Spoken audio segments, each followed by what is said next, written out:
Hello दोस्तों, स्वागत है आपका हमारे यूट्यूब चैनल मरीन वर्ल्ड में। दोस्तों, आज के इस वीडियो में मैं आप लोगों को बताऊंगा सबसे ज़्यादा समय तक राज करने वाले मुग़ल शासक औरंगजेब के इतिहास के बारे में। दोस्तों, वीडियो में आगे बढ़ने से पहले मैं आपसे रिक्वेस्ट करना चाहूँगा कि अगर आपने अभी तक इस चैनल को सब्सक्राइब नहीं किया है तो इसे ज़रूर सब्सक्राइब कर लीजिएगा, और अगर वीडियो अच्छा लगे तो इसे शेयर ज़रूर कीजिएगा। तो चलिए दोस्तों, इस वीडियो को स्टार्ट करते हैं। मुग़ल बादशाहों में औरंगजेब इकलौता ऐसा शासक था जिन्होंने भारत पर साल 1658 ईस्वी से 1707 ईस्वी तक करीब आधी सदी यानी कि लगभग 49 साल तक अपना शासन किया। शाहजहां के पुत्र औरंगजेब ने अपनी चतुर रणनीतियों से मुग़ल साम्राज्य का विस्तार भारत के ज़्यादातर उपमहाद्वीप में किया था। मुग़ल सम्राट अकबर के बाद औरंगजेब मुग़ल वंश के सबसे सफल और योग्य प्रशासक सिद्ध हुए, जिन्होंने अपनी प्रतिभा से मुग़ल साम्राज्य को नई ऊंचाइयों तक पहुंचाया था। वहीं औरंगजेब की मौत के बाद मुग़ल साम्राज्य की नींव धीरे धीरे कमज़ोर पड़ने लगी। इनके बाद कोई भी मुग़ल बादशाह मुग़ल साम्राज्य को मजबूती नहीं प्रदान कर पाया, जिसके चलते मुग़ल साम्राज्य का अंत हो गया। तो आइए जानते हैं मुग़ल शहंशाह औरंगजेब के जन्म और ज़िंदगी से जुड़ी कुछ रोचक और दिलचस्प बातों के बारे में। इनका पूरा नाम था अब्दुल मुज़फ़्फ़र मुहिउद्दीन मोहम्मद औरंगजेब आलमगीर।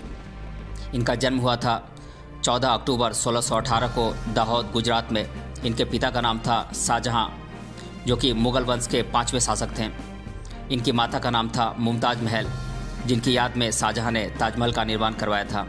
इनकी पत्नियां थीं दिलरास बानो, रबिया दुर्रानी, औरंगाबादी महल, बेगम नवाब बाई, उदयपुरी महल, जैनाबादी महल इत्यादि।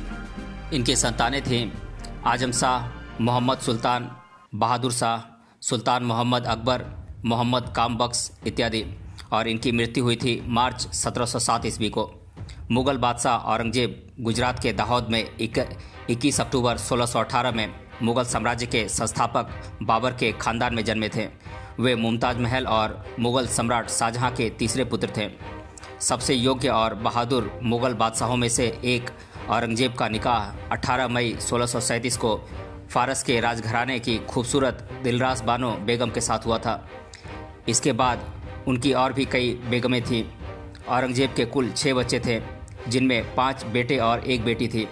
1645 ईस्वी में औरंगजेब को मुग़ल साम्राज्य के सबसे समृद्ध और खुशहाल गुजरात राज्य का सूबेदार बना दिया गया, जिसके बाद औरंगजेब ने अपनी कुशल रणनीतियों और सैन्य शक्तियों का इस्तेमाल कर गुजरात में बेहद अच्छा काम किया और वहां का जमकर विकास करवाया।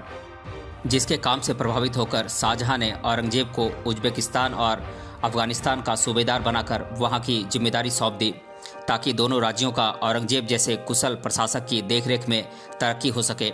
इसके बाद औरंगजेब के उत्कृष्ट कामों और कुशल रणनीतियों के चलते उनके पद और प्रतिष्ठा की लगातार उन्नति हो रही थी। वहीं इस दौरान उन्हें सिंध और मुल्तान का गवर्नर भी बनाया गया। यह वह समय था जब औरंगजेब की गिनती एक योग्य और कुशल प्रशासकों में होने लगी थी। 1652 ईस्वी में जब शाहजहां की तबीयत बेहद खराब रहने लगी थी और शाहजहां के बचने की कम उम्मीद की जाने लगी थी, जिसके बाद शाहजहां के तीनों बेटों के बीच में मुग़ल वंश का उत्तराधिकारी बनने की होड़ मच गई और फिर तीनों में मुग़ल सिंहासन को पाने के लिए जंग छिड़ गई। हालांकि शाहजहां अपने सबसे बड़े, समझदार और योग्य पुत्र दारा शिकोह को अपना उत्तराधिकारी बनाना चाहते थे। औरंगजेब अपने तीनों भाइयों में सबसे ज़्यादा शक्तिशाली और ताकतवर था, और वह मुग़ल सिंहासन पर बैठने के लिए इतना लालायित था कि वह इस हद तक गिर गया कि उसने अपने सगे भाई दारा शिकोह को फांसी दे दी और अपने अन्य भाई शाह शुजा, जो कि बंगाल का गवर्नर था, उसे हराकर उसका भी कत्ल करवा दिया। और औरंगजेब ने अपने बूढ़े और बीमार पिता को करीब 7.5 साल तक कैदी बनाकर आगरा के किले में रखा।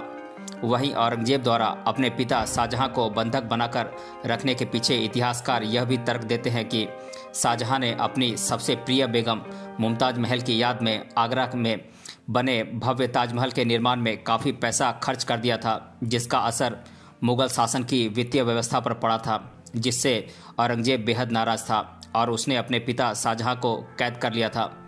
इस तरह साम दाम दंडभेद की नीति अपनाकर क्रूर औरंगजेब सन 1658 ईस्वी में मुग़ल सिंहासन की गद्दी पर बैठा और फिर अपना राज्याभिषेक अबुल मुज़फ़्फ़र मुहिउद्दीन मुज़फ़्फ़र औरंगजेब बहादुर आलमगीर की उपाधि से करवाया।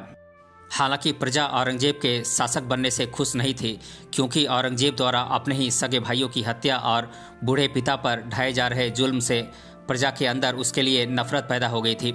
वहीं औरंगजेब ने अपनी बर्बरता और क्रूर रवैया आगे भी जारी रखा, हालांकि इसका अंजाम उसे बाद में भुगतना पड़ा। औरंगजेब एक क्रूर और अत्याचारी मुगल शासक होने के साथ साथ मजहबी तौर पर कट्टर मुस्लिम शासक भी था, जो पूरे भारत को मुस्लिम देश बनाना चाहता था। हालांकि वो अपने इस इरादे में कभी सफल नहीं हो सका। वहीं उसने अपने इस नापाक उद्देश्य को पूरा करने के लिए हिंदुओं के साथ काफ़ी बर्बरतापूर्ण व्यवहार किया था। औरंगजेब ने अपने शासनकाल में हिंदुओं की धार्मिक भावनाओं को ठेस पहुंचाने के लिए कई हिंदू मंदिरों को तुड़वा दिए और उनके स्थान पर मस्जिदों का निर्माण करवाया। औरंगजेब ने हिंदू त्योहारों को मनाने में पूरी तरह से पाबंदी लगा दी। गैर मुस्लिमों को धार्मिक मेलों और धार्मिक यज्ञ और अनुष्ठानों में शरीक नहीं होने का फतवा जारी किया था। यही नहीं, औरंगजेब ने हिंदुओं को घोड़े, हाथी आदि की सवारी करने पर भी रोक लगा दी थी। निर्दयी और क्रूर मुगल सम्राट औरंगजेब ने अपने शासनकाल में ब्रज संस्कृति को खत्म करने की कोशिश की थी। यही नहीं, उसने श्री कृष्ण की नगरी मथुरा का इस्लामाबाद, वृंदावन का मोमिनाबाद और गोवर्धन का नाम बदलकर मोहम्मदपुर कर दिया था। औरंगजेब ने नौकरी पेशा हिंदुओं की रोजी रोटी छीनकर उन्हें काफ़ी तकलीफ दी थी। अत्याचारी शासक औरंगजेब ने के शासनकाल में मदिरा का सेवन, वेश्यावृत्ति, महिलाओं और गैर मुस्लिमों पर अत्याचार काफ़ी बढ़ गया था। क्रूर औरंगजेब ने अपने शासनकाल में सरकारी नौकरी कर रहे सभी हिंदू कर्मचारियों को बर्खास्त कर उनकी जगह पर मुस्लिम कर्मचारियों की भर्ती का फरमान जारी किया था। इसके अलावा सबसे घमंडी और क्रूर मुगल शासक औरंगजेब ने हिंदुओं पर अतिरिक्त जजिया कर लगाया था और मुस्लिमों को करों में छूट दी थी। वहीं अगर जो भी गरीब हिंदू इस कर को चुकाने में असमर्थ होता था तो उसे मजबूरन मुस्लिम धर्म को अपनाना पड़ता था। अत्याचारी और बर्बर शासक औरंगजेब के मन में हिंदुओं के प्रति इतनी नफरत भरी हुई थी कि वह सभी हिंदुओं और सिखों को मुस्लिम बना देना चाहता था। वहीं उसके इस कट्टर फरमान को न मानने वाले गैर मुस्लिमों के खिलाफ उसने जबरदस्ती की और जबरन मुस्लिम बना दिया। वहीं जब उसने यह फरमान कश्मीर में लागू किया और कश्मीरी ब्राह्मणों को जबरन धर्म परिवर्तन कर इस्लाम कबूलने के लिए मजबूर किया, तो वहां सिख समुदाय के 9वें गुरु तेग बहादुर सिंह ने औरंगजेब की क्रूरता के खिलाफ अपनी आवाज़ बुलंद की, जिसे अत्याचारी औरंगजेब बर्दाश्त नहीं कर सका और उसने अपनी शक्तियों का इस्तेमाल कर सिख गुरु तेग बहादुर सिंह को सूली पर लटका दिया था। महाराष्ट्र के वीर छत्रपति शिवाजी महाराज ने इस कट्टर मुस्लिम शासक औरंगजेब को उसके नापाक मंसूबों में कामयाब होने से रोका। साथ ही उसके साथ वीरता के साथ युद्ध कर औरंगजेब के कई सेनापतियों को मार गिराया और औरंगजेब के नापाक हौसलों को पस्त कर दिया था। वहीं छत्रपति शिवाजी महाराज के साहस और शक्ति को देखकर अत्याचारी औरंगजेब के मन में भी उनके लिए खौफ बैठ गया था। औरंगजेब अपने शासनकाल में अपनी प्रजा के साथ इतना निर्दयतापूर्ण और बर्बरतापूर्ण व्यवहार किया था कि छत्रपति शिवाजी समेत कई हिंदू शासक उसके सबसे बड़े दुश्मन बन गए थे। इसके साथ ही प्रजा के मन में भी उसके अत्याचारों के चलते उसके प्रति घृणा पैदा हो गई थी। वहीं मराठा साम्राज्य के संस्थापक छत्रपति शिवाजी महाराज के विद्रोह करने के बाद जाट, सिख, राजपूत और सतनामी शासकों ने औरंगजेब के खिलाफ अपना विद्रोह तेज कर दिया था। वहीं 1686 ईस्वी में अंग्रेजों की ईस्ट इंडिया कंपनी ने भी भारत में अपना अधिकार जमाने के मकसद से औरंगजेब पर हमला किया था। वहीं इस दौरान इस घमंडी और क्रूर शासक औरंगजेब ने कई लड़ाइयां तो जीती, लेकिन उसे छत्रपति शिवाजी महाराज जैसे शक्तिशाली शासकों से हार का सामना करना पड़ा। इसके साथ ही एक के बाद एक विद्रोहों से मुगल साम्राज्य की शक्तियां अब कमजोर पड़ने लगी थी और मुगल साम्राज्य खत्म होने के मुहाने पर पहुंच गया था। वहीं दूसरी तरफ मराठा शासक ने इस मौके का फायदा उठाया और हिंदुस्तान में मराठा साम्राज्य की नींव रखी। हालांकि बाद में अंग्रेजों ने मराठा साम्राज्य को हराकर भारत पर कब्जा कर लिया था। करीब 49 साल के लंबे समय तक शासन करने वाले इकलौते मुगल शासक औरंगजेब की मृत्यु को कुछ इतिहासकार सामान्य मौत मानते हैं। उनके मुताबिक 1707 ईस्वी में औरंगजेब ने अपने प्राण त्याग दिए थे, जबकि कुछ इतिहासकारों का मानना है कि वीर छत्रसाल ने अपने गुरु प्राणनाथ के द्वारा दिए गए खंजर से उन पर हमला कर उन्हें छोड़ दिया। वहीं खंजर में ऐसी दवाई लगी होने की भी बात कही जाती है जिससे औरंगजेब के जख्म कभी भर नहीं सके और फिर दर्द से तड़पते हुए औरंगजेब की मौत हो गई। वहीं औरंगजेब की मौत के साथ ही मुगल साम्राज्य का अंत हो गया। औरंगजेब को दौलताबाद में स्थित फकीर बुरहानुद्दीन की कब्र के अहाते में दफना दिया गया।